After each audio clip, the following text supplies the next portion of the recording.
Habillé en couple. Bonsoir. Merci de nous préférer pour vous informer. Nous sommes bien sûr le 4 juin 2020. Merci une fois encore d'être à notre compagnie. Sur ce plateau, ce soir, nous recevons pour vous Dr Commandant Apelete Yao Agbobli. Il est bien sûr le directeur général du CHU Campus, ici à Lomé au Togo. Et avec lui, nous allons passer à la loupe pour ce thème, Togo Covid-19. La situation se stabilise. Bonsoir, mon commandant, et merci d'être là. Ça fait 2 jours que je vous ai vu. Vous êtes là quand même, ou bien c'est les réunions sur les réunions, les rencontres, toujours la riposte? Nous sommes là, c'est la bonne forme. Oui. Et les réunions ne manquent pas. Ça ne manque pas. Les activités dans le sens de la riposte sont renforcées. Et je pense que ça nous occupe suffisamment. Et nous sommes en train de marquer des pas positifs. Nous allons passer bien sûr au débat proprement dit à travers ce thème de ce jour, la situation qui se stabilise au Togo. Il y a de cela 2-3 semaines, on a crié que ça n'allait pas du tout. Mais en 1 semaine, voire 2 semaines maintenant, les chiffres ont passé de 100 et quelques en 1 semaine à 50 maintenant, à 20 maintenant, c'est peut-être 5 cas, 2 cas, 1 cas par jour. C'est là dû à quoi? Ceci, je pense que c'est une bonne nouvelle qu'on pourrait mettre à l'actif de tous les acteurs. Tous les acteurs engagés dans la riposte, mais également de la population, que je crois commence par comprendre davantage et s'applique. Mais tout n'est pas encore gagné. L'idée à terme, c'est de faire en sorte que vraiment on n'ait plus de cas. Nous restons optimistes et ceci suppose que chacun joue sa partition pour que véritablement nous puissions circonscrire l'épidémie. Chacun doit jouer sa partition pour qu'on puisse mieux circonscrire la maladie à coronavirus au Togo. On va essayer quand même d'apprécier un peu l'évolution de ces chiffres-là à travers les jours et les semaines. En 1 semaine, on a enregistré plus de 100 cas au Togo et l'argument avancé, c'était l'arrivée de ces concitoyens là qui vivent à l'extérieur du pays. Est-ce à dire que c'est fini? Ils ne rentrent plus ou comment? Bien, c'est bien dit. Il y a eu ce flux important de nos compatriotes qui sont revenus des pays qui étaient en déconfinement dans la sous-région. Je voudrais parler du Ghana, à côté de la Côte d'Ivoire, du Nigeria. Dire qu'ils ne vont plus revenir, je ne pense pas. Pour le moment, nos frontières sont fermées. Il va falloir plutôt qu'on se prépare à la réouverture parce que, vous l'avez dit, la tendance est vers la stabilisation, mais il faut que nos activités économiques reprennent. Il faut que la vie reprenne son cours normal. Donc, encore assez de prudence. Je pense plutôt qu'on puisse aller dans ce sens-là. Avec cette maladie-là, on a carrément perdu le vrai sens, sinon le goût réel de la vie qu'on avait. C'est un peu délicat aujourd'hui, même prendre de l'eau, on se dit, mais s'il n'y a pas entre-temps quelqu'un qui serait contaminé ou un cas qui n'est pas vraiment... Bon, on se dit, mais ce n'est pas vraiment ça. Mais ça, là, jusqu'à quand? On tend vers la stabilisation totale de la maladie, des chiffres au Togo. Mais jusqu'à quand? Il faut encore attendre parce qu'il y a le couvre-feu qui a été revu, l'heure, bien sûr, je veux parler bien sûr d'heure, de 22h à 5h, 2h, mais il faut penser la réouverture des classes, des écoles, pour que au moins ceux qui sont en classe d'examen commencent. On a écouté quand même le coordonnateur de la cellule riposte qui a dit que dans les prochains jours, les tractations sont en cours pour la relance plus ou moins effective des activités. Mais tout ça là, jusqu'à quand? Oui, et le coordonnateur a bien dit. Oui. Les tractations sont en cours. Des fois, c'est des décisions difficiles à prendre. Oui. Et il va falloir s'entourer de précautions. De précautions en ce sens que le gouvernement ne décide pas tout seul sans qu'il n'y ait d'avis de techniciens. Oui. Donc, il y a un travail de fond de techniciens en amont qui guide l'attitude du gouvernement. Vous avez pu le voir, les heures de couvre-feu qui progressivement ont été allégées ou du moins repoussées. Avant, donc, déjà à 19h, là, en cours, hein, dans tous les sens pour être à la maison, mais maintenant, c'est un peu allégé. Oui. On est tenté de traîner un peu encore dehors, si c'est le boulot vraiment. Oui, si la sortie est nécessaire, pourquoi pas. Mais lorsque vous prenez au début, lors du couvre-feu qui était à 19h, vous avez pu constater que ça coïncidait avec les moments où les accidents se sont multipliés, justement. Parce que les gens sont obligés de courir. On a tellement enregistré des Il y a eu beaucoup d'accidents. Voilà. Les gens sont obligés de se précipiter pour rentrer. Tous ces éléments sont pris en compte dans les prises de décision. Donc, il y a toujours l'écoute attentive du gouvernement sur les échos qui reviennent. Et c'est ce qui permet d'ajuster progressivement les mesures. La rentrée scolaire, peut-être la relance dans quelques jours. On a vu un communiqué qui a appelé les chefs d'établissement suite à cette stabilisation plus ou moins passable, sinon assez bien au Togo, qu'on pense à relancer les activités. Peut-être d'aucuns disent que à partir de 8 prochain ou la semaine qui suit, la semaine du 8. Ceci, ce sont des nouvelles de bon espoir et vivement que les classes rouvrent à nouveau. Mais des communications ont été faites dans le sens de dire probablement que à telle date, à la date du 8, les classes vont pouvoir réouvrir. Bon, on attend la communication officielle du gouvernement. Oui, on attend le gouvernement qui a le dernier mot. Tout à fait.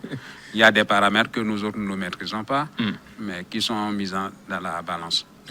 On parle bien sûr de la stabilisation des chiffres, de la situation bien sûr au Togo, mais à l'intérieur du pays, on sent qu'il y a à certains niveaux, il y a un petit relâchement. Il y a certaines zones qui étaient épargnées. Je vais citer par exemple les Kwele.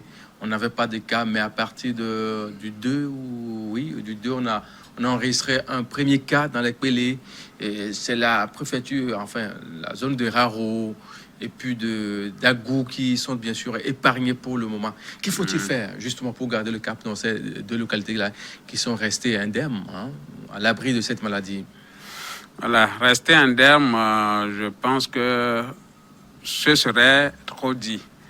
Là, actuellement, ce qui est fait, c'est plutôt une démarche de traquer l'infection partout où elle pouvait se retrouver. Donc, c'est la démarche qui va dans le sens d'intensification du dépistage. Et c'est justement une de ces activités qui a permis à ces localités qui, initialement, passaient pour indemnes, s'il faut le dire ainsi, à pouvoir trouver des cas. Et je pense que c'est l'attitude qui est appropriée actuellement. Plus tôt on aurait identifié des sujets contaminés, mieux on va pouvoir se prendre pour pouvoir circonscrire l'affection et limiter la diffusion. De la pandémie, est-ce qu'on n'est pas tenté de dire qu'on tend vers l'endémie? Bien évidemment. La question qui va se poser lorsque vous voyez l'évolution, la tendance évolutive du Togo, on se pose la question, mais est-ce que nous sommes déjà arrivés au pic? Mais les chiffres sont en train de donner raison que c'est une course de longue haleine. Ça ne va pas finir du jour au lendemain, et raison pour laquelle là actuellement, la tendance est à ce qu'on se prépare à vivre avec l'affection, donc qui va s'inscrire dans la durée, c'est ce que nous allons appeler maintenant endémie. Donc ce n'est pas pour demain la fin. C'est pas pour demain la fin. On aura quelques cas sporadiques, ça et là. Bien évidemment. On va essayer maintenant d'apprécier les chiffres, bien sûr, en date du 3 juin 2020.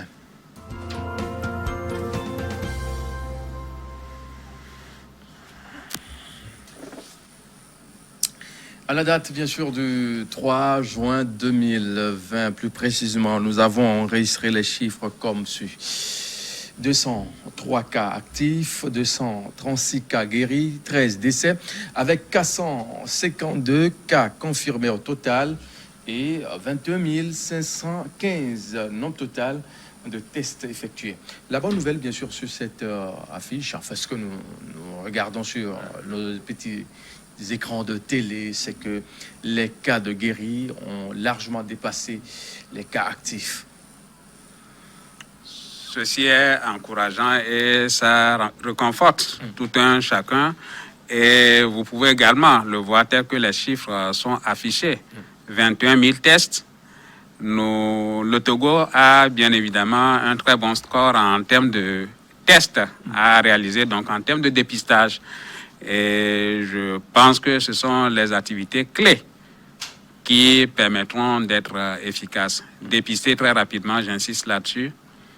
Identifier les cas, les isoler et les traiter. Et c'est ce qui marche pour le moment au Togo. Isoler les traiter, c'est la meilleure méthode actuellement au Togo. Mais dans le protocole de traitement au Togo, il y a toujours cette question-là qui revient quand on a entendu il y a quelques jours l'OMS qui dit que le produit avec lequel on fait le traitement dans la plupart des pays n'est plus vraiment qu'on sait passer à des effets secondaires qui ne sont pas vraiment gais, donc il faut essayer de laisser tout de côté. On se dit, mais est-ce qu'il faut continuer toujours avec ce produit-là au Togo? Je veux bien sûr parler de l'hydroxychloroquine avec l'azithromycine. Entre-temps, on a entendu aussi que le Togo a une cinquantaine de boîtes de Covid Organics. Où en est-on justement avec tous ces deux produits-là, sinon les trois? Bien évidemment, le protocole actuellement en utilisation au Togo associe deux molécules en traitement spécifique. C'est l'hydroxychloroquine et l'azithromycine. C'est bien vrai, il y a eu des études publiées dans une revue de renom, le Lancet, qui justement a évoqué des arguments en défaveur de ce protocole. Fort heureusement qu'il y a eu une nouvelle publication qui a eu lieu où ils ont reconnu les manquements.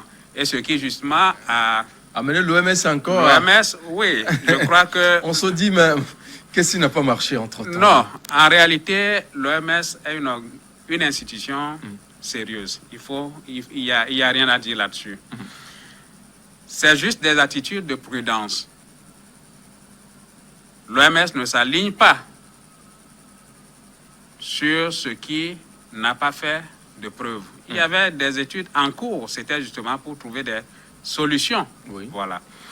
Donc, dès lors qu'il y a eu cette publication qui faisait état d'effets secondaires délétères, c'est tout à fait logique que l'OMS dise attendons. Voilà. Mais lorsque la preuve contraire a été apportée, ça a justifié le fait que les études lancées aient pu reprendre. Et lorsque je reviens au Togo, c'est le protocole qui est toujours en cours. Le Togo n'a pas encore changé de schéma thérapeutique. Vous avez évoqué la deuxième molécule, oui, l'artémisia. Voilà. C'est vrai qu'un échantillon est arrivé sur le territoire. Ce médicament est déjà utilisé dans certains pays, mais la bonne attitude scientifique et rigoureuse demande à ce que l'on fasse un protocole sérieux au Togo. Donc ce protocole est rédigé et on doit pouvoir tester la molécule, ou du moins le médicament, pour s'assurer de la composition. Ce travail est fait, ce n'est qu'après qu'on mettra des sujets sous le traitement et on va pouvoir comparer. Voilà ce qui se fait en ce moment. Je ne peux pas vous dire les résultats, le niveau d'évolution de la progression, mais c'est les étapes de la mise en œuvre de cette nouvelle molécule qu'on a introduite. Est-ce que vous dites qu'avec les produits là qu'on a actuellement dans le protocole de traitement au Togo, il n'y a pas de quoi s'inquiéter, hein?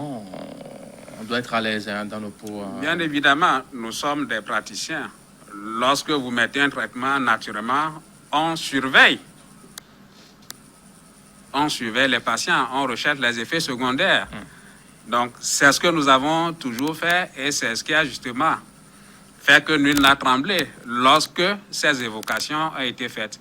On connaît l'hydroxychloroquine depuis des... L'Africain habitué voilà, à ça. Hein. Des années déjà. On connaît ce que c'est. Plus d'une cinquantenaire. Hein. Et ce n'est pas maintenant que brutalement on va pouvoir remettre en cause la molécule. Nous allons commencer par prendre les questions qui sont posées par les téléspectateurs, vous qui nous suivez un peu partout. On va commencer avec cette série de questions-réponses avec notre invité sur ce plateau, docteur commandant Pelete Yao Agbobli, qui est bien sûr le directeur général bien sûr du CHU campus à Lomé au Togo. La toute première question.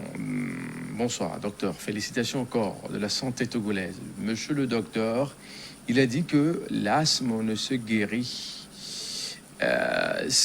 qu'il y a des malades du Covid-19 asthmatiques guéris. Enfin, ceux qui traînent des pathologies Oui. d'asthme, qui sont, qui ont contracté la maladie, à coronavirus. Est-ce qu'il y en a au Togo qui sont guéris, qui sont sortis? Oui, ça c'est une très bonne question. Aujourd'hui, on peut avoir la maladie à coronavirus, le Covid-19, mais associé à d'autres affections, oui, comme l'asthme que notre téléspectateur a évoqué. C'est bien vrai, c'est une affection qui ne se guérit pas. Hein. Je parle de l'asthme, hein, mais qu'on peut stabiliser, qu'on peut maîtriser. Dans nos statistiques, fort heureusement, nous avons eu des patients asthmatiques qui font partie de l'effectif des patients guéris. Preuve qu'on peut être asthmatique, faire la maladie au coronavirus et s'en sortir si la prise en charge a été correctement faite. Et je rappelle que la prise en charge de nos patients ne se limite pas seulement à Covid-19, c'est le malade dans sa globalité qui est pris en charge. La prise en charge holistique dans tout son ensemble. Parfaitement. On va poursuivre bien sûr dans cette émission, ce qui veut dire que celui qui traîne à part l'asthme et d'autres maladies, si on le prend, il aura forcément de la bonne santé juste après la sortie bien sûr du centre de prise en charge, que ce soit à l'intérieur du pays ou à Lomé, ici au CHU Lomé, comme il m'a appelé, hôpital chinois. On prend une nouvelle question. Bonsoir, docteur. Qu'en dites-vous des gens qui continuent par dire il n'y a pas de coronavirus au Togo? Il y a toujours des symptômes. Hein. Ouais, il y a des gens qui ne croient pas toujours. Je pense que la société est ainsi faite. Mais ces gens, je ne souhaite pas qu'ils aillent au cimetière avant de croire en l'existence de la mort. Voilà. Covid existe bel et bien. Ce ne sont pas des histoires qui sont racontées, ce n'est pas de la fiction, c'est une réalité. Et il ne faudrait pas qu'ils défient les précautions ou les mesures recommandées actuellement pour éviter de se contaminer. Ils ne perdent absolument rien en les observant pour éviter de se contaminer. Covid existe bel et bien. On aura à nouveau de nouvelles questions avec nos amis téléspectateurs qui nous suivent. Il y a un qui nous écrit depuis Agné. On prend la question. Bon, salut chez mes concitoyens, juste pour savoir si les chiffres qu'on publie sont réels. Si oui, pourquoi entre-temps on parle de confinement avec un petit nombre de cas et aujourd'hui on déconfine avec un grand nombre de cas? Tout ça n'est que du folklore maintenant. Edem à Kakbovi depuis Agné. Merci et bonne émission. Il n'y a pas de contradiction. Tout ce qui se fait actuellement en matière de riposte contre Covid se fait dans la transparence absolue. Et nous avons d'ailleurs tout intérêt à être transparent, à donner des informations vraies. Imaginez que l'on soit là à jouer sur les chiffres, à minimiser. On prend le risque d'exposer justement des citoyens. Lorsqu'on ne déclare pas, comment on va pouvoir faire la surveillance pour casser la chaîne de transmission? Donc, le Togo, comme tous les autres pays d'ailleurs, sont engagés dans une démarche tout à fait transparente. Il n'y a pas de faux chiffres qui sont communiqués. Est-ce que veut dire qu'il n'y a pas quelque chose à dire que c'est du folklore? Non, rien. Non, rien, du tout. rien. Non, du Il tout. faut dire quand même aussi, il faut préciser qu'au début de cette maladie, c'est une nouvelle maladie que tous les pays ont pris le temps de découvrir. Et maintenant, étant donné qu'on a préparé la riposte là, on peut être tenté quand même de déconfiner ou bien laisser en fait alléger les mesures. Hein. C'est ce qui étonne en fait le téléspectateur dans tout son ensemble. Oui, parfaitement. Dès le départ, nous avons tous suivi à la télé Oui. les ravages Des que cette morts en affection milliers. a fait en Occident, aux États-Unis. Mais ces pays sont des pays nantis où il y a suffisamment de ressources qu'on ne pouvait pas comparer au Togo. Est-ce que nous allons commettre la même erreur d'attendre que des gens tombent malades pour pouvoir nous déterminer? Non. Tout ce qui pouvait permettre d'empêcher, ce sont ces mesures qui ont été mises en place.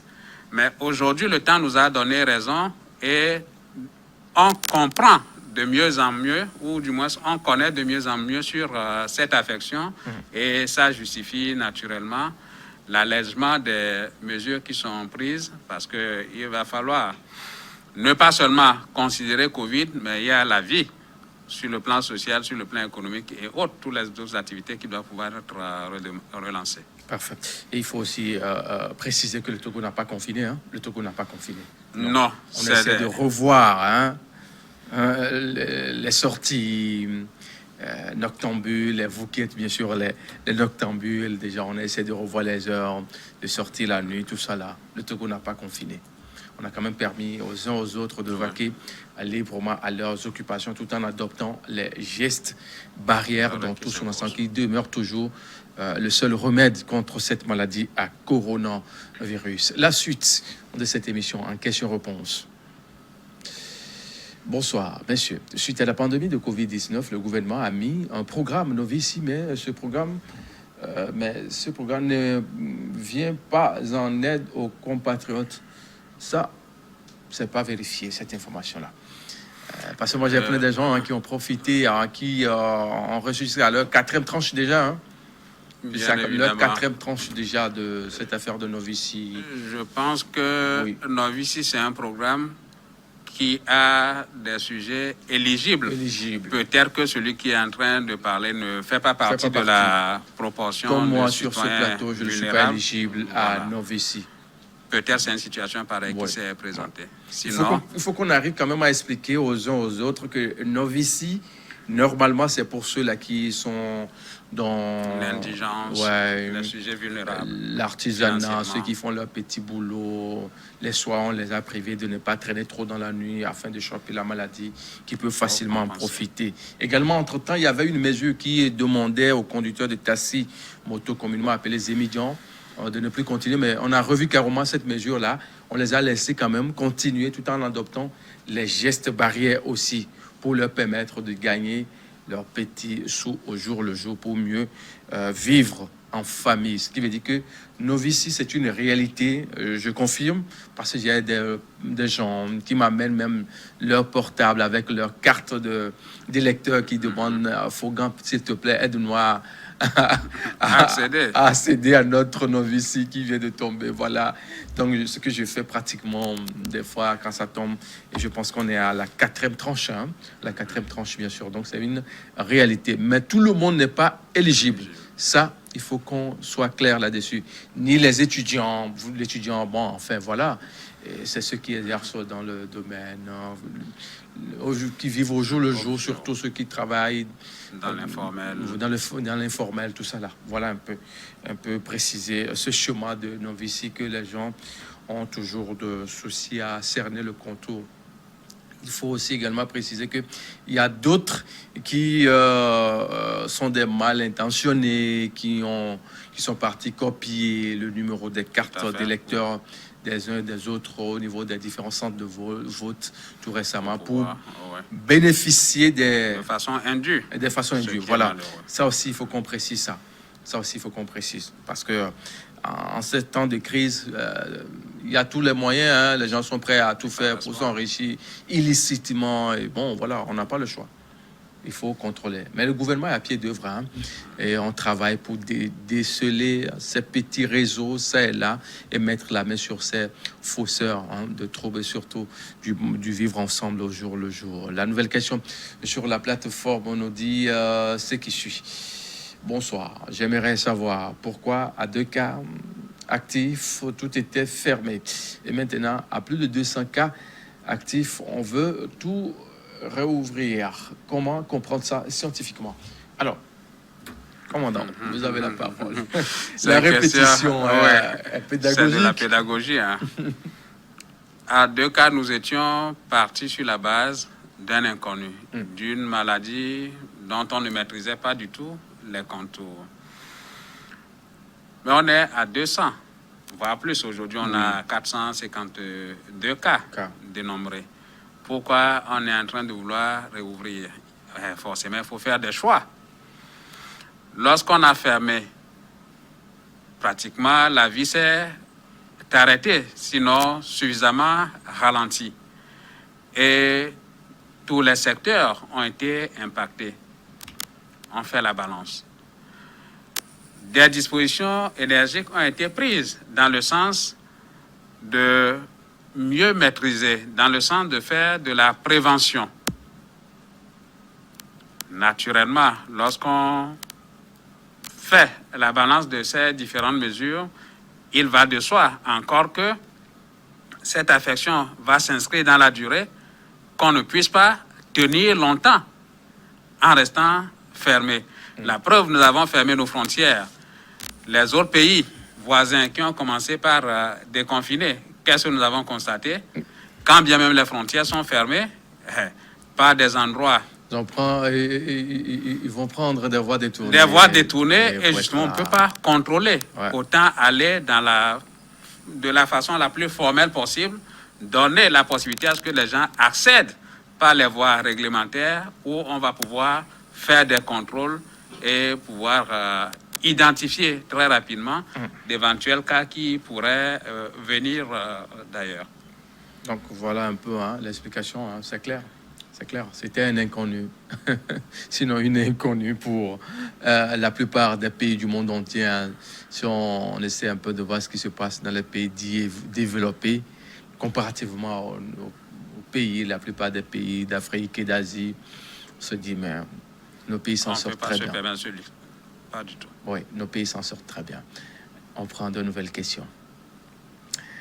Bonsoir le plateau. J'aimerais savoir si l'OMS, en suspendant l'utilisation de l'hydroxyde de chloroquine, elle met quel traitement en ce moment pour pallier au traitement de la COVID-19? Bon, l'OMS n'a jamais suspendu le traitement ou bien l'utilisation de l'hydroxychloroquine. Chaque pays est indépendant d'appliquer son protocole. Le cas, c'est que quand l'information était tombée suite au résultat de la revue Lancet, le Sénégal a dit qu'il continue avec la chloroquine. Bien sûr que oui, de même que le Togo. Qui continue avec l'hydroxychloroquine. Donc, au Togo, pour le moment, c'est le seul protocole, ou du moins le protocole appliqué, c'est les 2 médicaments que nous utilisons, chloroquine, azithromycine, en attendant éventuellement d'avoir d'autres médicaments qui font leur preuve qu'on va pouvoir introduire pour avoir un panier beaucoup plus large. Voilà. Parfait. Une nouvelle question. Elle nous dit ce qui suit. Bonsoir. Merci beaucoup pour l'émission. Que pensez-vous de la reprise probable des classes, surtout pour les petits enfants de CM2? Merci. Daniel Afagninou. C'est une question délicate et je pense que inexorablement, on finira par reprendre. Mais il y a des préalables. Ça, c'est important et c'est le rôle de la communication qui est fait actuellement en termes de sensibilisation pour que les plus petits déjà comprennent ce que nous sommes en train d'appeler comme mesure barrière et qu'au niveau des établissements, les dispositifs qui, en matière de promotion de la santé, soient renforcés. Je voudrais parler de l'hygiène des mains. C'est vrai, nous avons certaines de nos classes qui ont un effectif pléthorique. Ça, c'est important. Il faut tenir compte de ces éléments. Mais on ne va pas se calquer rien que sur ces éléments pour dire qu'on ne va pas réouvrir les écoles. Ça va se faire, on va pouvoir évaluer. S'il y a des soucis, je pense que les dispositions sont flexibles. Hein. Il n'y a rien de rigide. Oui. Voilà. Donc, on va pouvoir adapter. Et l'autre élément à comprendre, ce n'est pas parce qu'on a réouvert les écoles et dans une classe adaptant un cas s'est présenté, qu'on soit obligé de fermer toutes les classes du Togo. Non. Donc, les mesures sont adaptables. On doit pouvoir vraiment encourager tout ce qui va dans le sens de la promotion de la santé en renforçant les règles d'hygiène, les règles barrières. Merci beaucoup pour ces explications. On va prendre encore quelques questions dans cette émission de ce jour. Bonsoir. Bonjour, le panel. Merci pour les émissions. L'hydroxychloroquine est un produit actuellement controversé et critiqué par l'OMS, et de même que le Covid-19. Quel produit l'OMS propose-t-il pendant que de milliers de personnes meurent? Alors, qu'au même moment, ces produits si déçus, cités, ont plus ou moins fait leur preuve. Roger Yokodepu à Neho.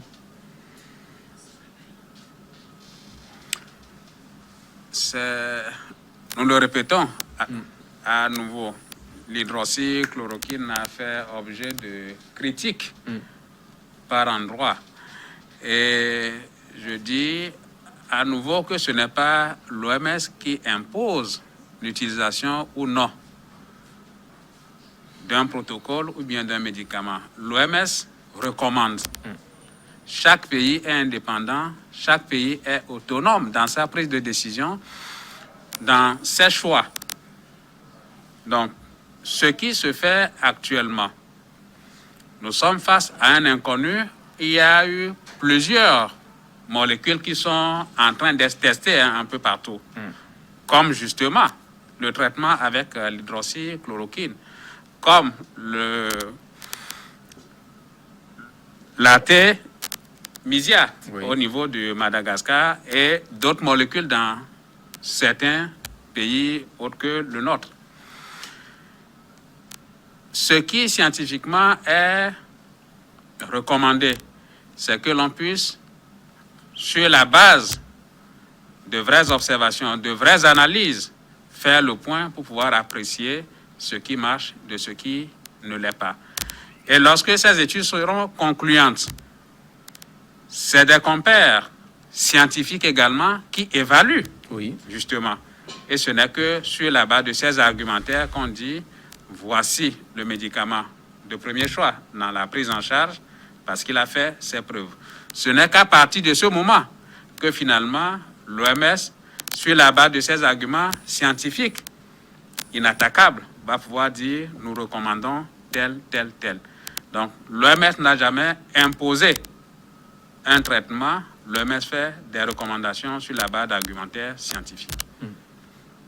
Ce qui veut dire qu'il n'y a pas lieu de dire qu'aucun pays ne doit s'arrêter. Enfin, on a le choix, hein, puisque c'est une question de vie ou de mort. Parfaitement. C'est une question de vie ou de mort. L'OMS n'a pas interdit, mais c'est une étude qui a publié. L'OMS constate en tant que l'organe enfin régulatrice mondiale en matière de la santé à travers le monde entier a quand même le droit d'alerter. D'alerter, c'est ce qui fut fait. Et l'OMS, après une autre étude également, a essayé quand même d'expliquer encore ce qu'il faut faire en matière de ce produit hydroxychloroquine qui fait tellement débat, et surtout en Afrique. Sinon, en Afrique subsaharienne, on est quand même habitué à ces produits-là, même si on parle d'effets secondaires. On gratte un peu le corps quand c'était ça. Hein, mais justement, celui qui se gratte, on ne le contraint pas. On ne le contraint pas. Voilà. C'est un peu ça. On est quand même plus ou moins habitué à ce produit en Afrique. On poursuit avec de nouvelles questions sur notre plateforme du jour. Salut, quelle est la situation du Covid? Enfin, au Togo. Parce que, oui. Au Togo, nous sommes aujourd'hui à 452 Oui. cas confirmés et 236 patients sont déjà guéris et malheureusement, nous avons enregistré 13 décès. Oui. Voilà la situation à l'instant au Togo. Et on est à plus de 21 000 tests réalisés. Hein. Parfaitement. Ce qui veut dire que ça va bon train sur le plateau, là où vous êtes assis. J'ai reçu Madame Wembo Belé à la Toko hier. Elle nous faisait savoir que il y a bien sûr des différents points là où on peut identifier beaucoup plus les analyses. C'est là pour circonscrire vite la maladie. Tout va à bon train. Tout à fait. La preuve à l'aéroport actuellement, il y a une antenne de l'INH qui est en train de se mettre en place parce que c'est ça que je suis en train de dire. La vie va reprendre normalement. On va pouvoir réouvrir les frontières, aussi bien terrestres, aériennes que maritimes. La stratégie, c'est que dès l'entrée, on soit en mesure de dépister, on soit en mesure de tester. Et ce qui justifie cette attitude. Les laboratoires des antennes sont en train de se multiplier à l'intérieur du pays. C'est fait en sorte que dans les régions maintenant, en commençant par Kara, où l'antenne de l'INH a déjà commencé par desservir la partie septentrionale, je crois qu'il y a du bon boulot qui se fait et dans les jours à venir, davantage de laboratoires seront en mesure de faire ce test pour que le délai de rendu et le nombre de tests à réaliser soit le plus grand possible. On poursuit surtout avec nos amis téléspectateurs, vous qui voulez bien sûr comprendre comment s'évolue la situation dans tout son ensemble au Togo, les différentes mesures et les solutions plus ou moins mises en place par l'État à travers les différents démembrements bien sûr pour la riposte de cette maladie à coronavirus au Togo. Les questions, on en prend quelques-unes et puis on va évoquer le point concernant bien sûr les gestes barrières. On a tendance à laisser ça de côté un peu, on n'en parle pas plus vraiment. On va y revenir après cette question. Bonsoir. Pourquoi les pays très touchés par le Covid-19 passent au déconfinement et le Togo reste tarde? Bon, enfin, le Togo n'a pas encore déconfiné. Voilà. Bon, c'est vrai, il y a des dispositions qui sont prises au Togo dans le sens de restriction de mouvement, mais le Togo, en aucun moment, n'a confiné la population. C'est juste des restrictions. Et vous avez pu constater également, lorsque nous prenons le couvre-feu, les horaires ont été revus. Les horaires ont été revus et ceci va dans le sens d'un monitoring de la situation d'une façon générale où on se rend compte que les choses vont de mieux en mieux. Donc, le Togo n'est pas obligé de faire exactement comme ce que font les autres pays. Non, le Togo n'est pas exactement on n'est pas dans le suivisme. Nous avons nos réalités qui sont évaluées et on adapte nos mesures. Ceci n'empêche pas que le Togo tire des enseignements de ce qui se passe ailleurs également. Oui. Mais on reste un pays souverain où on fait tel que l'exigent nos conditions. Donc, voilà un peu, c'est pas parce que les autres ont déconfiné qu'il faut forcément déconfiner. Il faut mettre les mesures qu'il faut en place avant de déconfiner. C'est ça un peu la situation. On va s'intéresser un peu aux mesures barrières. Vous êtes habitué à porter les masques, on vous voit tous les jours. Surtout que vous êtes le patron, bien sûr, de CHU Campus. Vous êtes obligé de mettre ça. Mais quand les gens viennent, est-ce que c'est rentré vraiment dans les habitudes? Les gens continuent pas à respecter ça? C'est une situation mi-figue, mi-raisin. Il y en a qui le portent. Et une de nos maîtres le disait ce matin, il faut plutôt qu'on appelle. Il faut donner le nom qui convient au masque que nous portons. Oui. Par rapport à nos contextes, dire plutôt que c'est un cache-nez, un cache-bouche. Ça veut dire quoi? On voit de plus en plus de citoyens qui portent le masque, mais mal. C'est en dessous des narines ou carrément sur le menton, Soit on Donc, le met au niveau du front. Voilà. C'est ce qu'on constatait, hein? Ce qui, justement, doit être protégé ne l'est pas.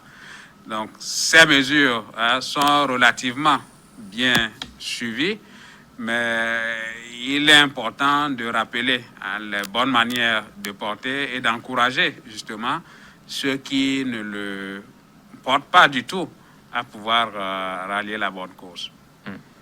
Alors, à part le port des masques, il y a aussi le lavage des mains, la distanciation physique ou sociale, comme on le dit très souvent.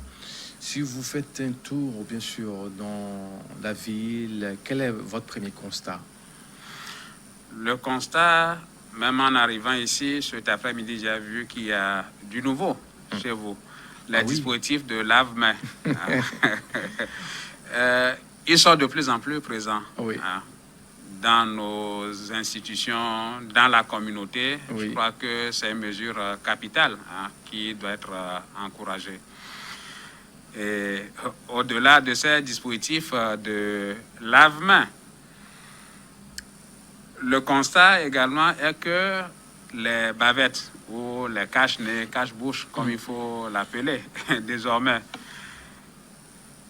de fabrication locale, il y en a suffisamment sur le marché. Le seul élément à améliorer, c'est de s'assurer de la bonne qualité pour que ça puisse véritablement protéger. Et surtout, la propriété. La propriété, on a vu quand même des gens qui portent ces masques-là depuis l'avènement de cette maladie-là. On a comme l'impression qu'ils n'ont jamais changé. Non, c'est du matériel qu'on doit pouvoir renouveler. S'il n'est pas jetable, on doit pouvoir laver. Je ne parle pas de ceci, il n'est pas lavable. Ça, c'est jetable après 2, 3, 4 ou plus. On doit pouvoir renouveler. Alors, c'est l'occasion d'attirer l'attention des uns et des autres, surtout de veiller, bien sûr, à la propriété de ces marques, de ces masques faits main par nos couturiers et autres de la place. Parce qu'aujourd'hui, on assiste à de n'importe quoi. Les gens les portent, certes, mais on risque d'échapper d'autres maladies à la place de coronavirus. Bien parce évidemment. qu'il n'y a pas, enfin... L'hygiène n'est pas au rendez-vous. C'est important à encourager. Mais l'autre élément qu'il faut souligner, lorsque nous parlons de distanciation sociale, une des mesures phares aujourd'hui, vous allez voir très rarement, sinon on ne voit presque plus, des gens qui se serrent la main. Oui. Je pense que nous sommes en train... Oui, ceci est en train de révolutionner nos habitudes et je pense que c'est très, très, très important et utile dans cette riposte que nous sommes en train de mener. L'autre chose, c'est concernant nos amis conducteurs de taxi-moto. On a dit distanciation sociale, oui. On ne peut pas quand même interdire aux gens de prendre des taxi-motos communément appelés les émigrants. Mais l'autre point de la chose, c'est que on voit ces clients-là qu'on prend on remorque sur la moto, qui portent des masques. Ils sont à 2, à 3 avec le conducteur. Et ça... Oui. Je crois que c'est du relâchement et c'est là où j'invite les citoyens à pouvoir se ressaisir. C'est vrai que les forces de l'ordre impliqués ou continuent justement à faire leur job de rappeler alors tous ceux-là qui sont en train de contrevenir à ces mesures. Mais au-delà de ça, la notion de discipline personnelle est importante. Est-ce que ces citoyens qui se remontent à 2, 3 sur la moto n'ont pas compris ce qu'on est en train de dire ou c'est un défi à l'autorité?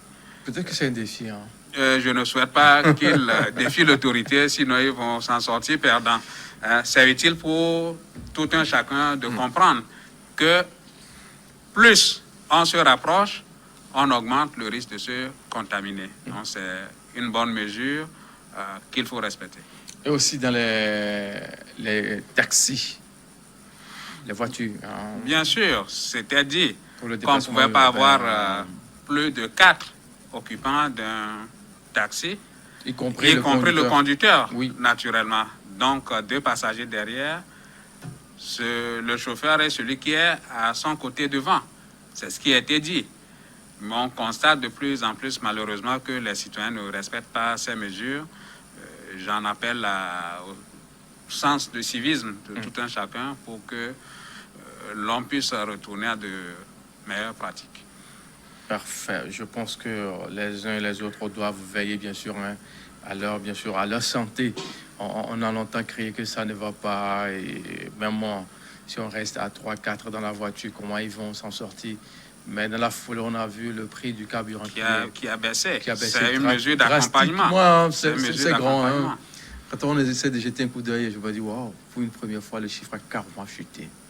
Le chiffre a carrément chuté. Ce qui veut dire qu'on peut prendre 2-3 personnes dans une voiture Et pouvoir faire ses recettes. faire ses recettes. Il n'y a pas de quoi dire que, bon, voilà, ça ne va pas. Surtout, il y a certains chauffeurs véreux qui ont cette mauvaise habitude-là. On prend des passagers vers les postes de contrôle de ces consoles, on les descend quelque part. Ils aussi inconscients qu'ils sont peut-être, entre guillemets, prennent les émidions pour aller les joindre devant, pour continuer le chemin. C'est ce qui est très dangereux, hein, parce que la maladie, là, il faut qu'on arrive quand même à essayer de revoir nos manières, surtout de vivre en communauté.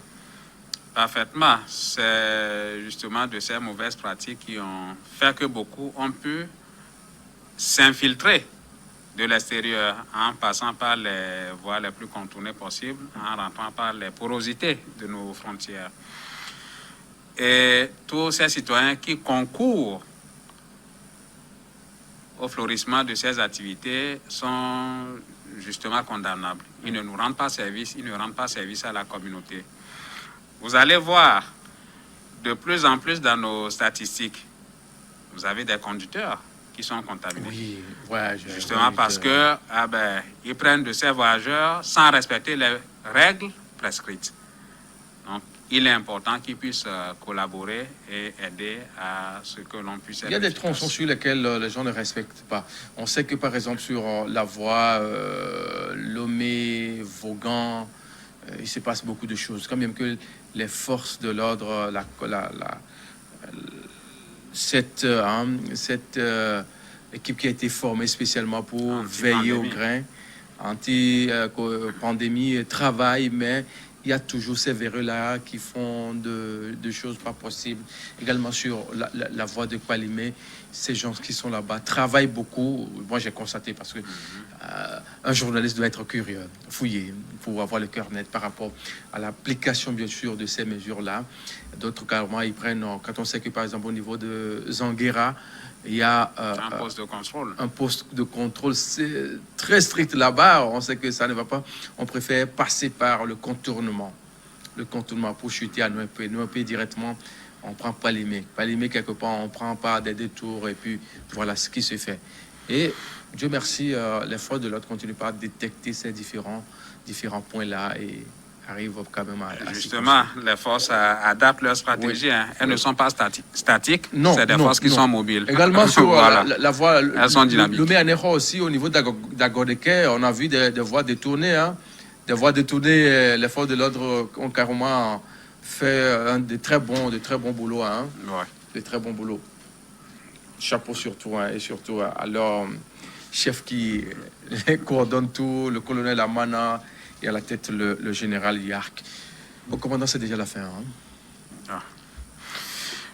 Merci pour cette invitation. C'est à vous le merci. C'est bien vrai que la situation se stabilise, mais ceci ne doit pas nous faire baisser la garde. Parfait. Le respect des mesures barrières s'impose. Bientôt la reprise des classes que nous appelons de tous nos voeux. Et nous encourageons véritablement les chefs d'établissement à veiller au grain, au respect des règles d'hygiène élémentaires. Le lavage des mains, ça doit être systématique dans la mesure du possible. Créer les conditions qu'on puisse avoir de l'espacement. Merci beaucoup. Et je rappelle bien sûr que vous êtes docteur commandant Apelete Yao Agbobli, directeur général du CHU Campus. Messieurs et dames, c'est ainsi que nous marquons bien sûr la fin de cette émission de ce jour. Merci à toute l'équipe qui a fabriqué cette émission de ce jour et à très vite.